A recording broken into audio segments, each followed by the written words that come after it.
চালু করেছেন ভিডিও, ধন্যবাদ। আচ্ছা, সিগমন্ড ফ্রয়েড আর হচ্ছে কার্ল মার্কস। কার্ল মার্কসের নাম শুনেছেন তো নাকি? Good, very good. কার্ল মার্কসের যদি নাম না শুনে থাকেন তাহলে বাংলাদেশের যে বামপন্থী যারা করে দেখবেন যে হচ্ছে জোনায়েদ সাকি নামে একজন ভদ্রলোক আছেন চিকনা করে, তিনি বামপন্থী করেন, খুব সমাজতন্ত্র করেন। তো সমাজতন্ত্রের কথা হচ্ছে কি যে মানুষ সমাজে সবাই সমান হবে, সেখানে ধনী গরিব বলে কিছু থাকবে না। আর সমাজতন্ত্রের মানুষ অনেকে বলে যে বামপন্থীর মানুষ হচ্ছে ঈশ্বরে বিশ্বাস করেন না। এটার একটা কারণ হচ্ছে তারা দেখায় যে তারা বিচারটা ইনস্ট্যান্ট চায়, অর্থাৎ আপনাকে যদি কেউ একটা চর মারে তাহলে আপনি বলবেন যে চরের বিচার আমি এখনই চাই, আর ডানপন্থী বলবে যে চরের বিচার তোর বিচার আল্লাহ করবে। পার্থক্য এটাই, বুঝতে পেরেছেন? আচ্ছা, আল্লাহ দেখবে। ডানপন্থী মানে হচ্ছে যারা ধর্মে বিশ্বাসী, আর বামপন্থী মানা হচ্ছে যারা ফিলোসফি থেকে, তাদের দর্শনবিদ্যা থেকে এই ধর্মটাকে বিচ্যুতি ঘটিয়েছে, অর্থাৎ ধর্মটাকে তারা মানতে নারাজ। সেই জায়গায় এসে সমাজতন্ত্র এবং আমাদের যেই প্রজাতন্ত্র আছে সেখানে এসে আমরা ক্লাস দেখব। পুতুল নাচের ইতিকথা পড়তে গেলে আপনাদের মাথায় আমি আগে একটা কনসেপ্ট দিয়ে দিই। পুতুল নাচ কখনো দেখেছেন? বইটা দেন আর্মিনা। পুতুল নাচ কখনো দেখেছেন? ভিডিওতে দেখেছেন। কি দেখেন সুমায়া পুতুল নাচে? নেচেছেন কখনো পুতুলের মতো? হ্যাঁ হ্যাঁ হ্যাঁ হ্যাঁ, সেটাই তো পুতুল নাচ। তারপর হ্যাঁ, আর দেখেছেন কোথাও?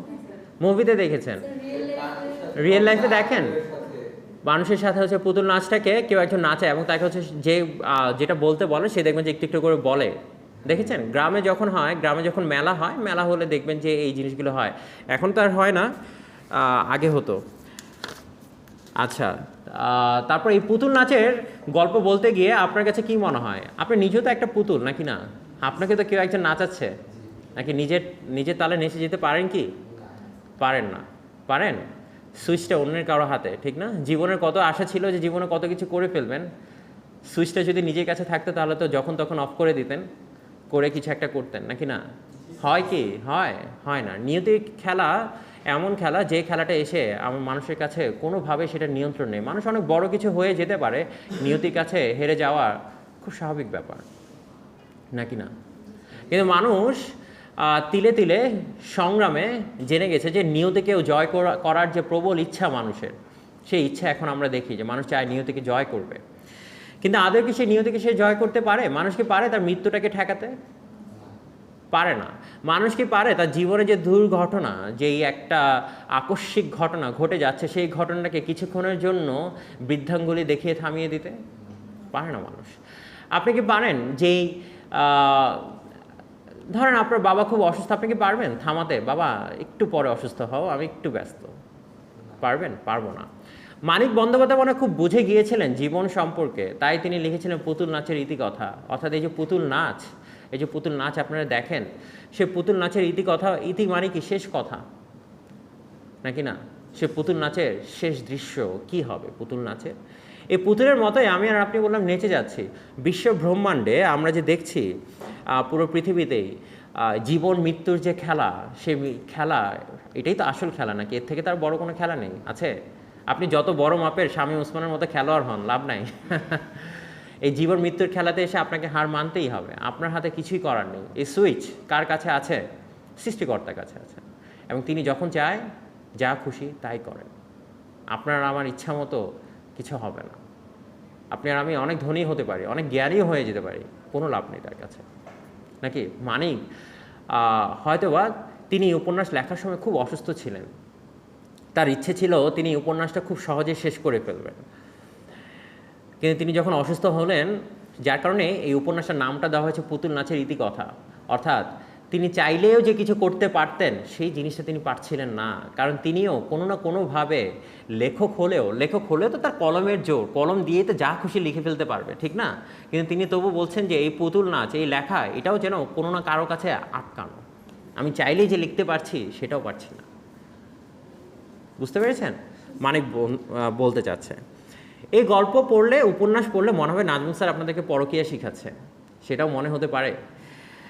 কিন্তু আগে বলে নিচ্ছি, এই সম্পূর্ণ উপন্যাসটা হচ্ছে একটা মনস্তাত্ত্বিক জার্নি, মনের ভেতরের একটা জার্নি। বাস্তবে এটা যতটুকু মিল আপনি আর আমি খুঁজে পাই তার থেকে বেশি খুঁজে পাবো সম্পূর্ণ মনের ভেতর জার্নি।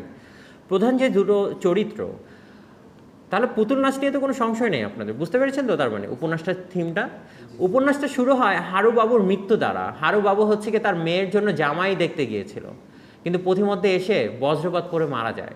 মানিক বলে, ওই যে বললাম আছে কারো কাছে ঠেকাতে পারে মানুষ। উপন্যাসটা শুরু হয় মৃত্যু দিয়ে, শেষে হয় মৃত্যু দিয়ে। এটাই পুতুল নাচের ইতিকথা, বুঝতে পেরেছেন? উপন্যাসটা শুরু হয় কি দিয়ে? ইউ ডোন্ট হ্যাভ ইয়াস, আপনার কোনো নিয়ন্ত্রণ নেই। এই যে হারু বাবু খুব খুশি খুশি মেয়ের জন্য পাত্র দেখেছেন, বিয়ে দিয়েই দিবেন এবার। বৃষ্টি হচ্ছিল, হেঁটে যাচ্ছিল, বৃষ্টি বজ্রপাত পড়লো, মারা গেলেন। হারুবাবু মারা গেলেন, বুঝে গেল? শশীবাবু ডাক্তারবাবু। এই গল্পের প্রধান চরিত্র হচ্ছে শশী, লিখে নেন শশী। তালব্য স দীর্ঘিকার, শশী। শশী হচ্ছে মেইন ক্যারেক্টার। উপন্যাস, নোবেল। প্রান্ত এসিটা একটা বন্ধ করে দেন। লিখেছেন শশীর?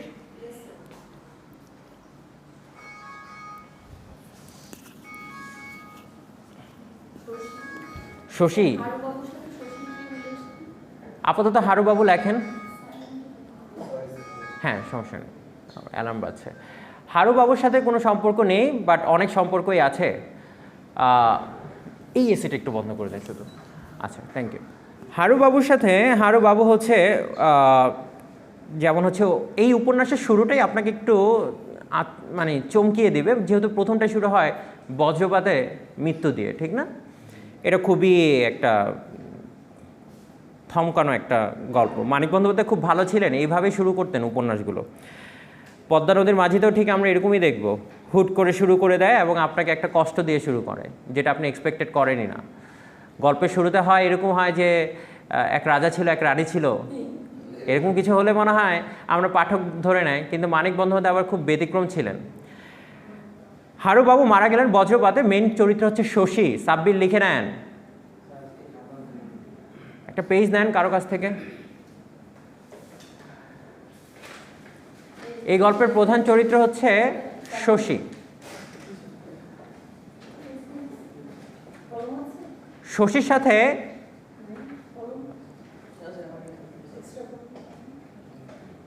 লিখেছেন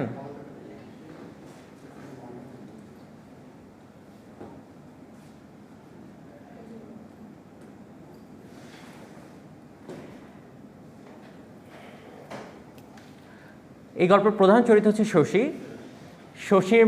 শশীর পরে গিয়ে আমরা তারপর যে প্রধান চরিত্র তার নাম হচ্ছে কুসুম। শশীকে আমরা অনেকভাবে দেখব। শশীকে কখনো ডাকা হচ্ছে ছোট বাবু হিসেবে, কখনো ডাকা হচ্ছে ডাক্তার বাবু হিসেবে। শশী হচ্ছে একজন ডাক্তার, তিনি পড়াশোনা করে এসেছেন গ্রামে, গ্রামের মানুষের চিকিৎসা দেওয়ার জন্য। এবং তার বাবার নাম হচ্ছে গোপাল।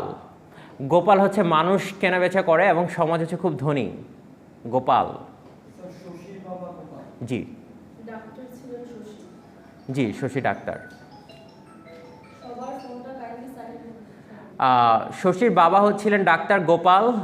গোপাল হচ্ছে মানুষ কেনাবেচা করে এবং সমাজে খুব প্রসিদ্ধ মানুষ, এবং তিনি খুব ধনীও মানুষ সমাজে। গোপাল হচ্ছে শশীর বাবা। ভালো করে শুনেন, গোপাল হচ্ছে মানুষ কেনাবেচা করত, অন্ধকার জগতের ব্যবসা করতেন। কে? শশীর বাবা। এবং যার কারণে শশীর সাথে গোপালের সম্পর্কটা খুব বেশি ভালো ছিল না, বুঝতে পেরেছেন? গোপাল আবার তার মেয়েকে, তার মেজ মেয়ে বিন্দুকে বিয়ে দেয় হচ্ছে গিয়ে নন্দলাল নামের এক ভদ্রলোকের সাথে। আর ওইটা লিখতে হবে না, বলছি কিভাবে বিয়ে দেন জানেন? পাশের গ্রামের যেই যাকে বলা হয় একটু ধনী পরিবারের ছেলে, তিনি এসেছিলেন এই গ্রামে একটা যাত্রাপালা দেখার জন্য। গোপাল হচ্ছে তাকে তার বাসায় দাওয়াত করে আপ্যায়ন করে খাওয়ায়, এবং রাতের বেলায় হচ্ছে লাঠি সোটা নিয়ে তার সামনে দাঁড়ায় এবং বলে, তুই আমার মেয়েকে বিয়ে কর, নাহলে তোর এখান থেকে যাওয়াই যাবে না। বুঝতে পেরেছেন?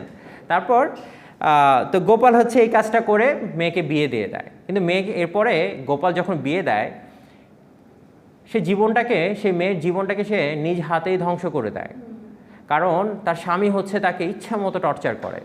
বাট যখন বাপের বাড়িতে নিয়ে আসে তখন গায়ের ভেতরে সারা শরীরে শুধু অলংকার আর অলংকার, এটা বোঝানোর জন্য যে দেখো জামাই বাড়িতে কি জামাই আদর পায়, কিন্তু সামনের একটা দাঁতও নেই, কারণ সব দাঁত মেরে ভেঙে ফেলছে। তো মানিক বন্দ্যোপাধ্যায় হচ্ছে দেখো মেয়েরা তার ভালো থাকার গুণটা, তার ভালো থাকার যে লক্ষ্য সেটা নির্ভর করে তার গায়ে কতটুকু স্বর্ণ আছে। জানেন এটা দেখবেন সব শ্বশুরবাড়ি থেকে যারা বিয়ে করেছেন অথবা বিয়ে করার জন্য, এটা দেখবেন যে মানুষকে একটা মেয়ের ভালো থাকা বিচার করা হয় তার কতটুকু স্বর্ণ আছে, তার কতটুকু ডায়মন্ড আছে। বুঝতে পেরেছেন? সমাজে এটা প্রিভেল করে। এখানে সবচেয়ে মিস্ট্রি যেই ক্যারেক্টারটা আমরা দেখব, শশীর ক্যারেক্টারটা কোনোভাবেই আশ্চর্য না। সবচেয়ে মিস্ট্রি ক্যারেক্টার সেটা হচ্ছে কুসুম।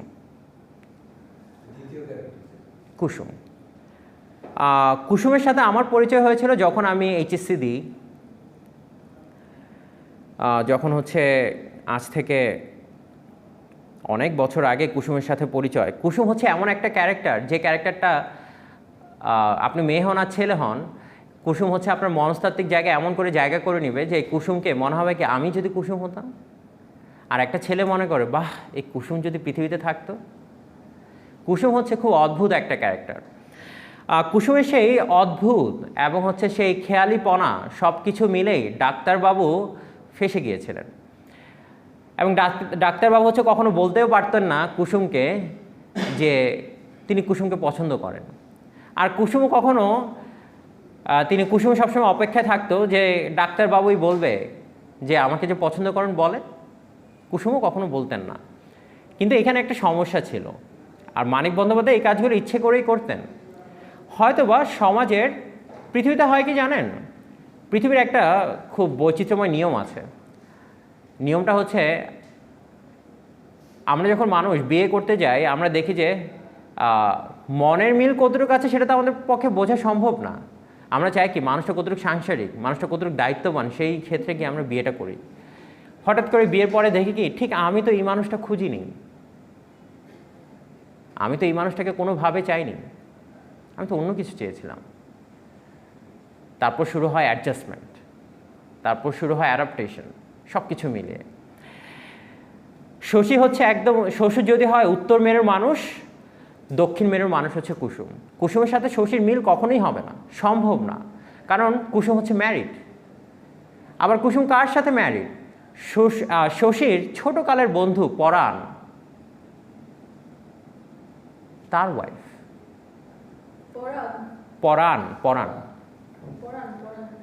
পরাণের সাথে শশীর খুব ভালো সম্পর্ক, কিন্তু পরাণের ওয়াইফ যে কুসুম তাকে শশীর খুব ভালো লাগে, কিন্তু সে কখনো বলেও না।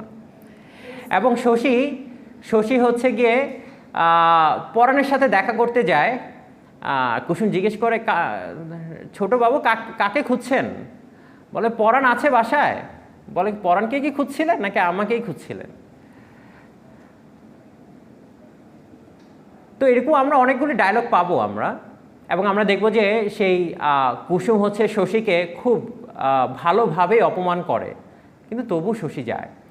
পরাণের ছোট বোন মতির সাথে বিয়ে হওয়ার কথা ছিল, মতি, হ্যাঁ, শশীর বিয়ে হওয়ার কথা ছিল, এবং শশী রাজিও ছিলেন মতিকে বিয়ে করবে। মতি দেখতেও সুন্দর, সাংসারিক, সব কিছু। কুসুম বললাম দেখতেও সুন্দর না, অথবা কুসুম বললাম ঠিক 10টা গ্রামের মেয়ের মতোও না। কুসুম হচ্ছে সম্পূর্ণ ব্যতিক্রম। এই কুসুমকে যারা আপনারা পড়বেন আপনারা নিজেরাও ভাববেন বাহ, কুসুম নামের মানুষ যদি এক্সিস্ট করতো তাহলে প্রত্যেকটা ছেলের জীবন তো জয় জয়কার। শশী হচ্ছেন ডাক্তারবাবু আর কুসুম হচ্ছে একজন গৃহিণী, কোনোভাবেই তাদের সাথে যায় না। কিন্তু মানিক বন্দ্যোপাধ্যায় আপনাকে বারবার বুঝিয়ে দিতে চাচ্ছেন ভালো লাগা, মানুষের ভালো লাগার সম্পর্কটা হচ্ছে এমন, মানুষ হচ্ছে ঠিক ভুলে যায় সে কি আর সে কাকে চায়। মানুষ হচ্ছে গিয়ে জাতি ধর্ম বেঁধে গিয়ে এই জিনিসটাতে আটকিয়ে যায়। অর্থাৎ কেন আটকিয়ে যায়? ওই যে বললাম পুতুল নাচ, বুঝতে পেরেছেন? শশী হাজার চেষ্টা করেও থামাতে পারেনি, হাজার চেষ্টা করেও কুসুমকে থামাতে পারেনি, হাজার চেষ্টা করেও কুসুমকে জীবনে মানিয়ে নিতে পারেনি, কখনো সম্ভবই ছিল না। এখানে আমরা দেখব এই কুসুম আর শশী বলে, শশী হচ্ছে গ্রামে একটা হাসপাতাল করে এবং শশীর খুব ইচ্ছে ছিল, তার বাবারও ইচ্ছে সে কলকাতায় গিয়ে ডাক্তারি প্র্যাকটিস করবে। আর শশী বলে যে আমি তো যেতেই চেয়েছিলাম, কিন্তু এই কুসুমের জন্য তো কোথাও যেতেও পারি না। এটা হচ্ছে তার মনের কথা, এটা হচ্ছে তার মনের কথা, সে কোথাও যেতেও পারে না। আর কুসুম কি বলে? কুসুম বলে, কুসুমও অনেকবার বোঝানোর চেষ্টা করেছে তাকে, শশীকে বোঝানোর জন্য যে সেও তাকে পছন্দ করে, কিন্তু শশীবাবু কখনো সাহস করে সে কথাটা বলতেও পারেনি। কুসুম অনেকবার বলে যে ডাক্তারবাবু দেখেন তো হাতে খুব ব্যথা পেয়েছি, হাতের ব্যথা যাবে কি? শশী বলে হ্যাঁ চলে যাবে, কিছু দাওয়া খেলেই চলে যাবে। কিন্তু এই হাতের ব্যথা আসলে এটা ছিল একটা অভিনয়। কুসুম যা বোঝানোর চেষ্টা করেছিল শশী কখনো বুঝতোই না, আর শশী যা বোঝানোর চেষ্টা করেছিল কুসুম সেটাকে কোনো দামই দিত না। কিন্তু দুজন আবার দুজনকে খুবই পছন্দ করত। একটা সময় সে শশী এসে বলেই ফেললো, শশী কুসুম খুব অসুস্থ। তো শশী বলল এরকম থাকলে কি হবে, দাওয়াতে খেতে হবে, সেরেতে উঠতে হবে। তখন কুসুম বলছে কুসুমের অদৃষ্টে মরণ নাই, কপালে মরণ নাই কুসুমের। সে খুব এভাবেই কথা বলতো। শেষ পর্যন্ত যেটা হয়, একদিন খুব বৃষ্টি হচ্ছিল এবং তারা হচ্ছে তালপাড়ে দেখা করতো, প্রায় দুজনেই দেখা করতো। আমাকে রেগুলার ব্যাচের স্টুডেন্ট প্রশ্ন করেছিল, স্যার তাহলে পরাণ কই থাকে? কুসুম আর শশী যে এত কথা বলে, পরাণ কোথায় থাকে? তা আমি বললাম যে পরাণ হচ্ছে সেখানেই থাকে যেখানে থাকার কথা, কারণ পরাণ তো হচ্ছে কখনো এটা মাথায় আসবে না যে শশী তার ওয়াইফকে পছন্দ করে, এটা তো কখনো মাথায় আসবে না, কারণ শশী হচ্ছে ডাক্তারবাবু, সমাজের একজন প্রতিষ্ঠিত মানুষ। আর কুসুম হচ্ছে একটা গ্রামের সাধারণ একটা কৃষকের ওয়াইফ। কুসুমের আবার সবচেয়ে বড় বৈশিষ্ট্যটা হচ্ছে, এই গল্পে আমরা আবার একটা ব্যতিক্রম দেখব। আমরা দেখি স্বামীরা হচ্ছে যৌতুক নেয় নাকি, এই গল্পে দেখব যে খুব ব্যতিক্রম।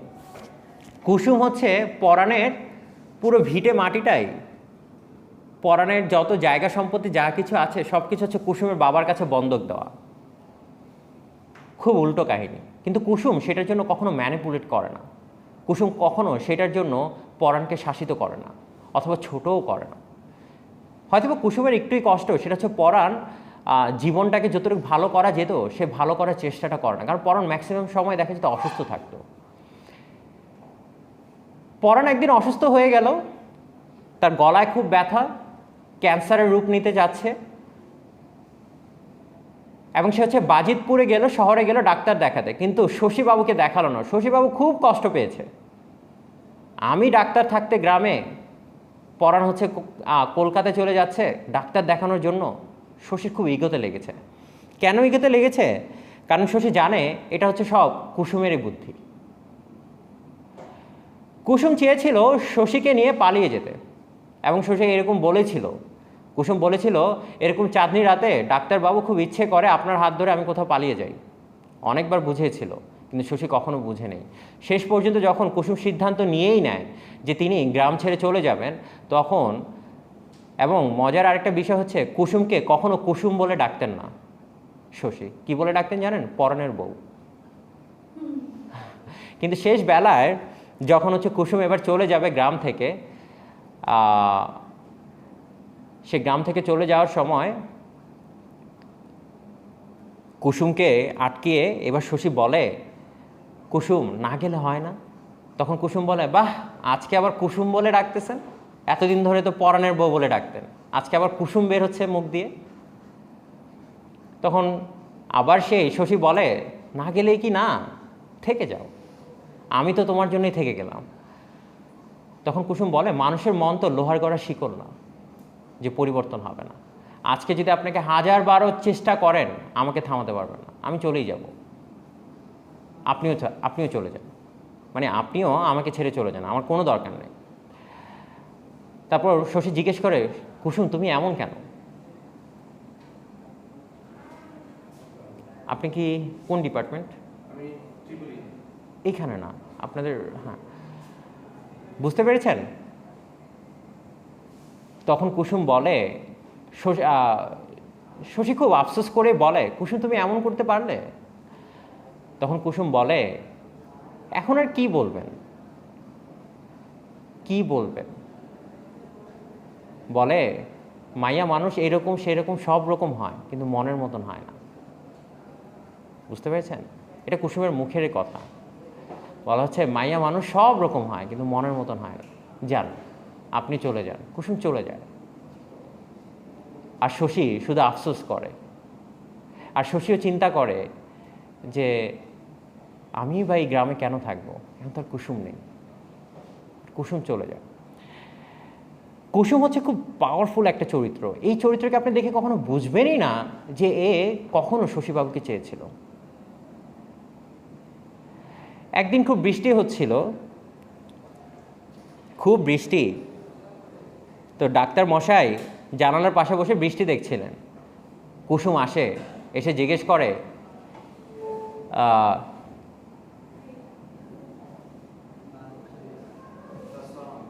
শেষ হলে না, শুরু হয় না, এটা 11 ব্যাচ, একটু ওয়েট করেন।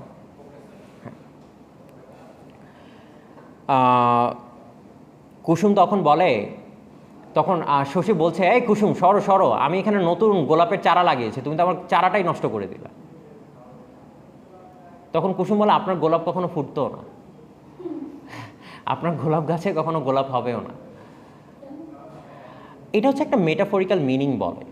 মেটাফরিক্যাল মিনিং মানে হচ্ছে, অর্থাৎ এই যে ভালোবাসা, এই ভালোবাসা কখনো হবে না, এই ভালোবাসা কখনো জন্মাবে না, এই ভালোবাসা ফোটার আগেই নষ্ট হয়ে যাবে। এটা হচ্ছে মানে অনেকভাবে বোঝানোর চেষ্টা করেছেন।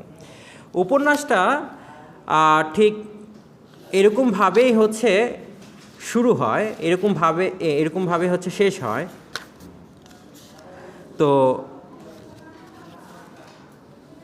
শশী বলে এরকমভাবে যে শশীর জীবনে, আসলে শশীর জীবনে যে সমস্যা, সেই সমস্যাটা আসলে যতটুকু না ছিল তার, এই কুসুমকে আমরা দেখব সম্পূর্ণ হচ্ছে একটা কল্পনার জগতের একটা মানুষ। সে বলছে, হৃদয়ের মাঝে এক বোধ জন্ম লয়, আমি তারে পারি না এড়াতে, সে আমার হাত রাখে হাতে, সব কাজ তুচ্ছ মনে হয়, পণ্ড মনে হয় সব চিন্তা। এই চিন্তাগুলো হচ্ছে শশীরই একটা চিন্তা, কিন্তু শশী এত চিন্তা করে, কিন্তু কখনো হচ্ছে গিয়ে এই তার যে ভালো লাগার কথা, সেটা হচ্ছে কুসুমকে বলতে পারে না। আর কুসুমের সমস্যাটা হচ্ছে, কুসুম যত কিছুই করুক, শশীকে সে অনেকবার চেষ্টা করেছিল বোঝানোর, শশীকে চেয়েছিল সেই বোঝাবে, কিন্তু শশী কোনোভাবেই বোঝে না। আর মানুষ কি ততক্ষণই বোঝে না যতক্ষণ পর্যন্ত সে কিছু না হারায়। এটা হচ্ছে মানুষের আরেকটা গুণ, জানেন তো নাকি না? আপনি দেখবেন যে জিনিসটা আপনি যতক্ষণ না হারাচ্ছেন, এটার ভ্যালুটা আপনি ততক্ষণ বুঝবেন না। শেষে চলে যায়, শেষ।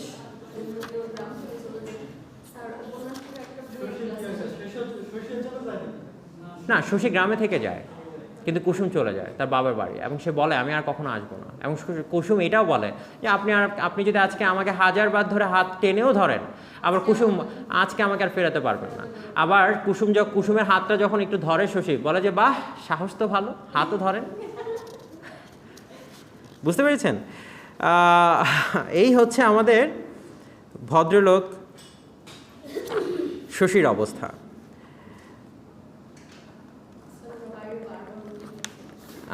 উকি দেওয়াটা মানুষের স্বভাব, একটু উকি দেখ।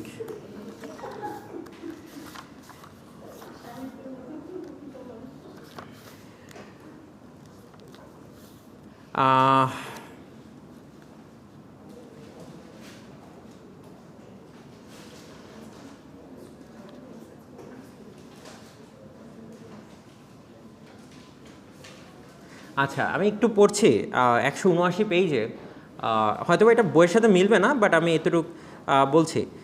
কটা বাজে? খুব বেজেছে। আচ্ছা, ওদের শেষ ডায়লগটাই বলছি।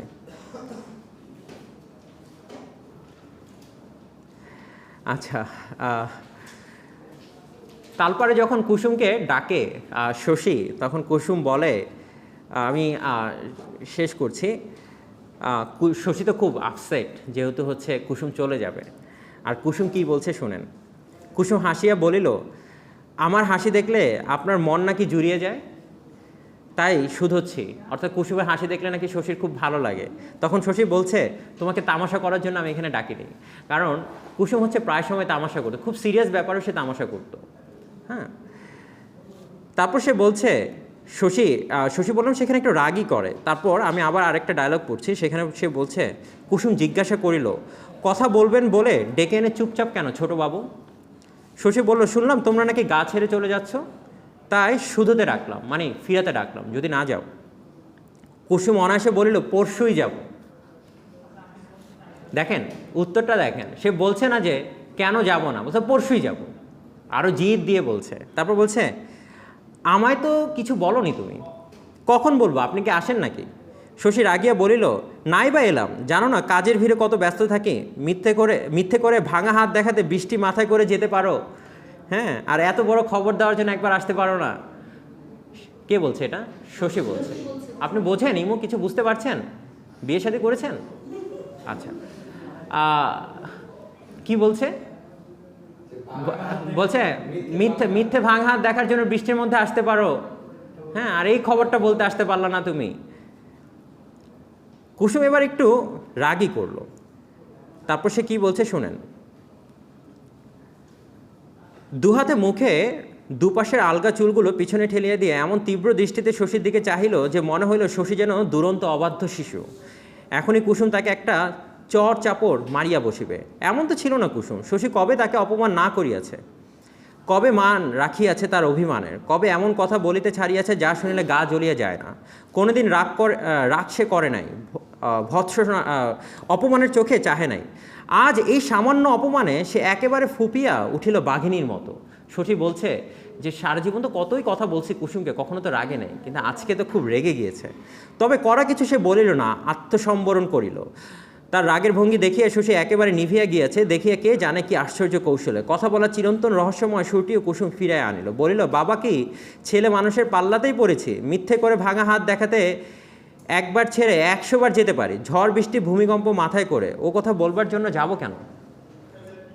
বলছে যে আমি 100 বার যেতে পারি মিথ্যে কথা বলে, হাত ভাঙার কথা বলে, কিন্তু আপনাকে ওই কথা কেন বলতে যাব আমি? শশী বলিল, পরাণকে দিয়ে তো বলে পাঠাতে পারতে। বলছে, তুমি না আসো, পরাণকে বলে পাঠাতা যে তোমরা গ্রামে যাবা। কুসুম বলিল, তাই বা কেন পাঠাবো, যে খবর নেয় না তাকে খবর দেওয়ার কি গরজ পড়েছে আমার?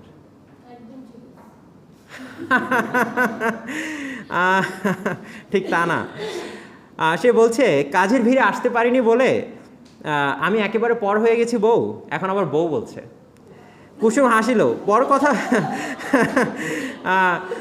পর কথা হলেন তালবনের ঝোপের মধ্যে বসে, পরের সঙ্গে আমি কথা বলে। এবার কুসুম বলছে যে তাল ঝোপের ভিতর বসে অন্য এই পর কারোর সাথে আমি কথা বলি না, জান গিয়ে। হ্যাঁ, লোকে কি বলিল কুসুম, এত স্পষ্ট, এত ব্যাখ্যা, এত ইতিহাস ভরা কথা। শশীর হঠাৎ মনে পড়িয়া গেল একদিন বড় খাপছাড়া ও অনাবশ্যকভাবে কুসুম তাহাকে বাপ তুলিয়া অপমান করিয়াছিল। মানে তার বাপ যেহেতু ইলিগাল বিজনেস করতো, তার বাপ নিয়ে তাকে গালি দিয়েছিল। অমন ভয়ানক ব্যাপার আর কখনো ঘটে নাই বলিয়া শশী ভুলিতে পারে নাই, বুঝিতেও পারে নাই কুসুমের রাগের কারণ। এতদিন পরে কুসুম যেন সেদিনকার ব্যবহারের মানে বলিয়া দিল। সস্তা নই, কি গেও অভদ্র কথা। কুসুম বলছে, আমি এত সস্তা নই। হ্যাঁ, তবু কুসুম যা বলিতে চায় আর কিসে তা এত স্পষ্ট বোঝা যাইত।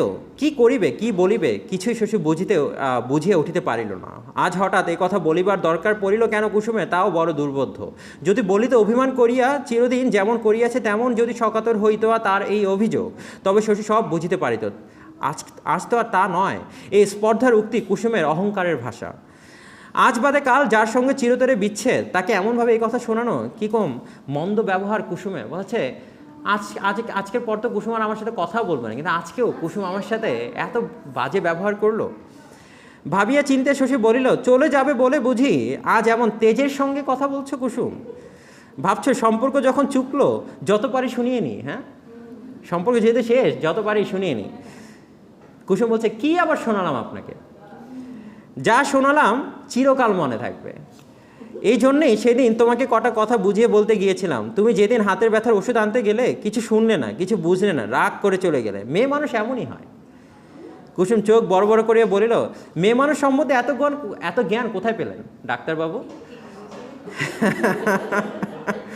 তারপর সে বলছে, মেয়ে মানুষ এরকম হয়, ওরকম হয়, সব রকম হয়, শুধু মনের মতন হয় না। কুসুম বলছে তুমি আজ খুব বিশ্রীভাবে কথা বলছো। শশী বলল, বলিনি ছোটবাবু, বলতে দিন, যা মুখে আসে বলতে দিন। আজ বলতে কি চেয়েছিলাম? কে আপনাকে জানতে বলেছিল গা ছেড়ে চলে যাব আমি? আপনাকে জানান কে এত ঠেকা পড়েছিল? কে বলেছিল এখানে ডেকে আনতে? জানেন আমার মাথা খারাপ, পাগলাটে মানুষ আমি, তবু যাওয়ার দুদিন আগে আমাকে ডেকে আনা চাই। আজে বাজে কথা বলে কোনো ঝালপালা করা চাই। 10 বছর খেলা করে স্বাদ মেটেনি। আমরা মুখ্য গেয়েও মেয়ে, এসব খেলার মর্ম তো বুঝি না, কষ্ট মরে যায়। এই কথার কোনো প্রতিবাদ নাই বলিয়া শশীর মুখে কথা ফোটে না। জুতার ভেতর হইতে পা বাহির করিয়া পায়ে ঘাসের শিশির মাখিতে মাখিতে নত মুখে সে মুখ হইয়া বসিয়া থাকে। এদিকে কুসুমের চোখে এতক্ষণে জল আসিয়া পড়িয়াছে। শশীর কাছে মনের আবেগকে এমন স্পষ্টভাবে চোখের জলে কুসুম কোনোদিন স্বীকার করে নাই। তবে সে বড় শক্ত মেয়ে। দুবার জোরে জোরে শ্বাস টানিয়া আর দুবার আঁচল চোখ মুছিয়া আবেগ সে আয়ত্তে আনিয়া নিল। বলিল, ঠিক আছে। বলিল, এমনই ভাবে ভাবিনি ছোটবাবু, তাহলে কোনো কালে গা ছেড়ে চলে যেতাম। কুসুম আর কিছুক্ষণ চোখের জল ফেলিলে যে শশী হঠাৎ খ্যাপার মতো বিনা বাক্য বয়ে তাকে দুহাত জড়াইয়া ধরিত, তাতে সন্দেহ ছিল না। কিন্তু কুসুমের অনুযোগগুলি তাকে দমাইয়া রাখিল। কুসুম এমন সব অভিযোগ দিল যে শশী নিজেও আর কিছু করার মতো নেই, সে নিজের কাছেই ছোট হয়েছে। শেষ করছি। কুসুমের যে শরীরটা আজ অপার্থিব সুন্দর মনে হইতেছিল, তার সমস্তটা শশী জড়াইয়া ধরিতে পারিল না। হঠাৎ করিল কি, খপ করিয়া কুসুমের একটা হাত ধরিয়া ফেলিল। কুসুম একটু অবাক হইয়া গেল। দুজনের মধ্যে ব্যবধান ছিল, তাতে টান পড়ার জন্যই বোধহয় কুসুম একটু সরিয়াও আসিল। কিন্তু যা বলিল তা অপূর্ব, অচিন্তিত। কুসুম বরাবরই অপূর্বই বলে। কতবার নিজে যাচে এসেছি, আজকে ডেকে না হাত ধরা কি উচিত ছোটবাবু? রেগে টেগে উঠতে পারি তো আমি। বড় বেপরোয়া রাগ আমার। শুনিয়া শশীর আধুপাংশু মুখখানায় প্রথমে একেবারে শুকাইয়া গেল। কে জানে তো কুসুমকে এত ভয় শশী করে।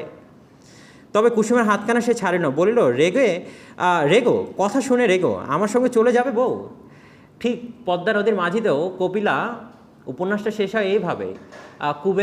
কপিলা বলে, যাওগা মাঝি আমারে নিবানা লগে।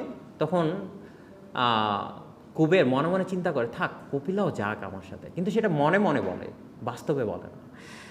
আর এখানে শশী বলছে যে আমার সঙ্গে চলে যাবে বউ, চলো চলে যাই। চলে যাব কোথায়? যেখানে হোক চলে যায়, চলো আজ রাত্রে। কুসুম সঙ্গে সঙ্গে জবাব দিল না। শশী ব্যাকুলভাবে বলল, কেন যাবে না, কেন? কুসুম শুধু বলিল, কেন যাব? শশী বোকার মতো শিশুর মতো বলল, কেন যাবে মানে কি কুসুম? আজ নাম ধরে কুসুম বললেন বলিয়া ছোট বালিকার মতো মাথা দুলায় জল জলে চোখে শশীর অভিভূত ভাব লক্ষ্য করিতে করিতে কুসুম বলিল, কি করে যে শুধলেন? কেন যাব? আপনি বুঝি ভেবেছিলেন যেদিন আপনার সুবিধা হবে ডাকবেন, আমি অমনি সুর করে আপনার সঙ্গে চলে যাব?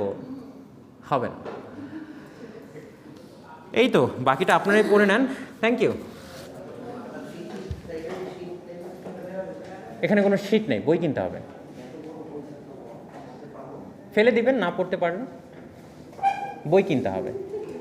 প্রশ্ন কি আসবে আমি কখনোই বলবো না, কারণ উপন্যাস আমি পড়িয়েছি আপনাকে, অনেক কষ্ট করে পড়িয়েছি। রেকর্ডটা অফ করেন। বাংলা